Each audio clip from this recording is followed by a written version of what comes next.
Donc on va corriger l'exercice 2 sur le taux actuariel. Donc je vais refaire le cours sur le taux actuariel. Donc j'espère que cette vidéo va bien être du cours. Alors, la définition du taux actuariel. Donc ce qu'on a dit dans un cours antécédent à celui-là, c'est que le taux actuariel est le taux qui annule le bénéfice actualisé. C'est-à-dire que vous avez plus le taux, il va s'appeler T, et on va essayer de résoudre une équation en fonction de T, telle que le bénéfice actualisé va être, égal à 0. Donc le taux actuariel est le taux qui annule le bénéfice actualisé. Le bénéfice actualisé, ça veut dire quoi? Donc dans l'exercice précédent, on avait T qui était égal à 0,2, qui était égal à 2%. Maintenant, on va le chercher. Donc on va donc chercher, on cherche T tel que le bénéfice actualisé, tel que le bénéfice, donc bénéfice actualisé doit être égal, soit égal à 0. Donc on va avoir certainement une équation à résoudre. Donc on va essayer de le faire avec l'exercice 2. Donc vous avez acheté un beau Massey Ferguson il y a un petit peu de temps. Donc maintenant vous allez mettre un bel épandeur. Donc c'est l'époque d'aller mettre faire le fumier en ce moment. Donc même pour des BTS GPN. Vous le savez peut-être. Donc vous avez acheté un bel épandeur. Donc à 13 000 euros payé comptant. Donc votre première dépense au moment 0, 13 000 euros. Évidemment sur votre épandeur vous allez avoir des dépenses d'entretien de 1500 au bout de 3 ans, 6 ans et 9 ans. Donc ne me demandez pas à quoi peut correspondre ces dépenses, j'en sais absolument rien. Vous avez acheté votre épandeur, donc si vous avez acheté votre épandeur, vous allez peut-être faire un petit peu d'entreprise et vous allez louer vos services et vous allez avoir donc des recettes. Vous espérez avoir 2500 euros de recettes par an pendant 10 ans. Et votre première recette va apparaître un an après l'investissement. Donc première chose qu'on va faire, le schéma des flux financiers. Le schéma des flux financiers, j'ai mes 10 années qui apparaissent, j'ai mes dépenses, j'ai mes recettes. Donc ma première dépense de 130 000, j'ai mes 1500 au bout de 3 ans, au bout de 6 ans, au bout de 9 ans. Et j'ai mes recettes 2500, j'en ai bien 10 des 2500. Et dans l'énoncé, j'ai dû dire à un moment donné que la première recette apparaissait un an après l'investissement. Donc elle apparaît bien ici. Donc là, on est sur l'année où on investit. Et un an après l'investissement, on a 2500. Donc voilà mon petit schéma des flux financiers. À partir de ce schéma-là, je vais, à partir de mon schéma, je vais donc essayer de trouver le taux actuariel. Donc le taux qui va annuler le bénéfice actualisé. On va faire comme l'exercice 1. On va tout actualiser et on va essayer de résoudre l'équation quand t va être égal à 0. On va le détailler. On va faire pour les dépenses, pour les recettes. Là, le problème, c'est qu'on va avoir une équation à résoudre. Donc, toutes nos dépenses et nos recettes vont être en fonction de t.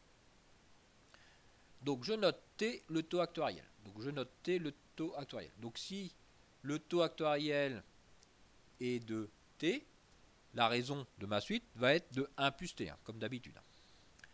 Alors, mes recettes actualisées. Alors, mes recettes actualisées, comme tout de suite, je n'ai pas le droit d'additionner de l'argent si ce n'est pas aux mêmes dates, je vais donc être obligé de les actualiser avec t. Donc pour actualiser, donc je vais faire 2500, je le ramène ici, le 2500 ici, je le ramène ici. Soit on fait comme ça, soit on utilise la formule de la somme. Je vais donc utiliser la formule de la somme. Donc la formule de la somme, donc 2500 multiplié par 1 moins la raison 1 plus t, à la puissance le nombre de termes 1, 2, 3, 4, 5, 6, 7, 8, 9, 10, divisé par 1 moins la raison. Donc divisé par 1 moins 1 plus t. Ce nombre-là, ça va être vos recettes au bout de 10 ans. Donc les recettes au bout de 10 ans. Donc recettes au bout de 10 ans. Donc si on traduit ce que je viens de vous dire, donc la recette au bout de 10 ans, ça va donc être égal à, donc ma première recette, donc 2500, multiplié donc par 1 moins la raison 1 plus t, à la puissance le nombre de termes, donc des 2500 Des 2500, j'en ai 10. Donc des 2500, j'en ai 10. Divisé par quoi? Donc divisé par 1 moins la raison, donc divisé par 1 moins 1 plus t. Donc voilà mes recettes. Ça va être donc être mes recettes au bout de 10 ans. Donc mes recettes au bout de 10 ans, donc 2500 multiplié par 1 moins 1 plus t à la puissance 10 divisé par 1 moins 1 plus t. Quand je vais enlever ma parenthèse ici, donc je peux ça 1 moins 1, ça va simplifier, il va juste me rester donc 1 plus t. Donc ce nombre là, ça c'est égal à la même chose que ça. La même chose que ça, mais là si je simplifie un petit peu, normalement vous êtes d'accord avec moi, ça doit être égal à ça. Donc ça c'est mes recettes. Donc 1 moins, j'enlève ma parenthèse. Quand je vais enlever ma parenthèse, il me reste bien moins t là. Donc ça c'est mes recettes. Ça c'est mes recettes au bout de. Ça c'est mes recettes au bout de 10 ans. Donc voilà ma recette au bout de 10 ans. Ce nombre là, comme je suis au bout de 10 ans, je suis au bout de 10 ans, donc je suis là. Donc si je suis là, je dois l'actualiser. Donc je dois donc diviser, je dois l'actualiser, je dois la ramener là. Donc je dois donc diviser par 1 plus t à la puissance 10. Donc je vais reprendre cette expression-là, que je vais diviser par 1 plus t à la puissance 10. Donc recette au bout de 10 ans, c'est ce nombre-là. Recette actualisée. Donc les recettes actualisées, ça va être quoi? Eh bien ce nombre-là, ça, que je vais diviser par 1 plus t puissance 10, puisque je suis là, ma puissance 10, mon 10 il vient de là. Donc je reprends ma valeur. Et donc mon nombre, ça va donc être 2500 multiplié par donc 2500 multiplié par 1 moins 1 plus t, sauf qu'en plus ici, je vais diviser par 1 plus t puissance 10. Donc diviser en plus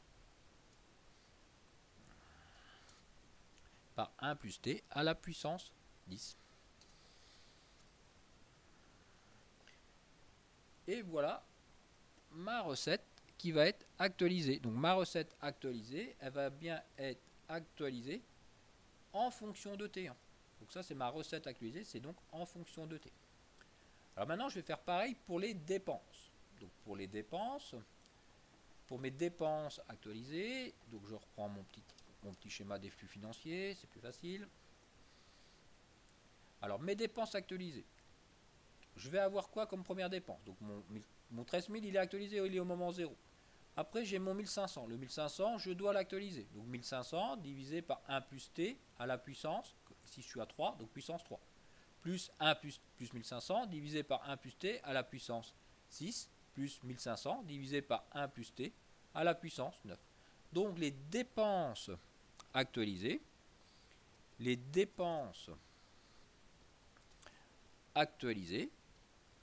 vont donc être égales à quoi? Donc mes dépenses.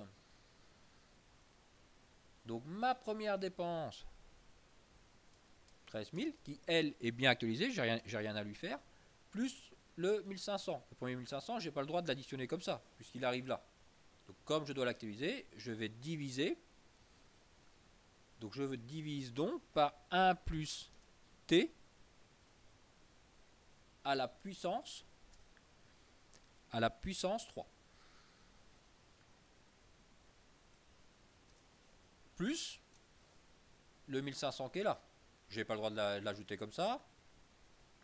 Plus 1500 que je vais lui le diviser par 1 plus t à la puissance 6. Donc divisé par 1 plus t à la puissance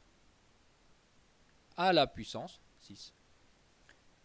Plus le dernier 1500 que je n'ai pas le droit d'additionner comme ça. Donc plus 1500 que je vais diviser par 1 plus t à la puissance 9. Et voilà mes dépenses actualisées. On n'a toujours pas trouvé t. Donc maintenant, mon bénéfice actualisé. Donc mon bénéfice, le bénéfice actualisé en fonction de t.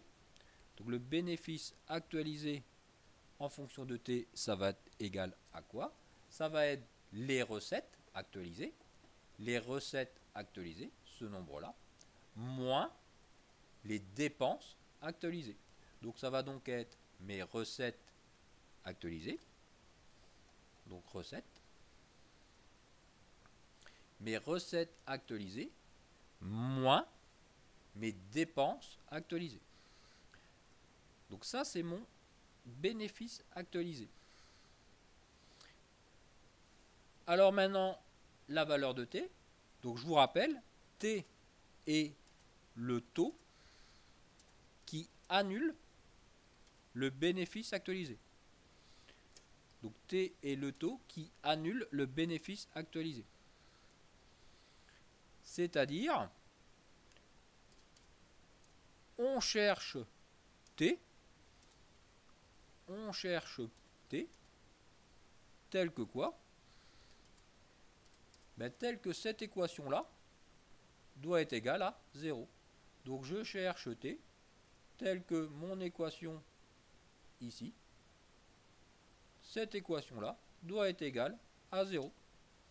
Donc je cherche t, tel que ce nombre-là doit être égal à 0. Et donc vous êtes content, vous allez avoir une belle équation à résoudre. Et pour résoudre ce type d'équation, votre calculatrice va être votre meilleure amie.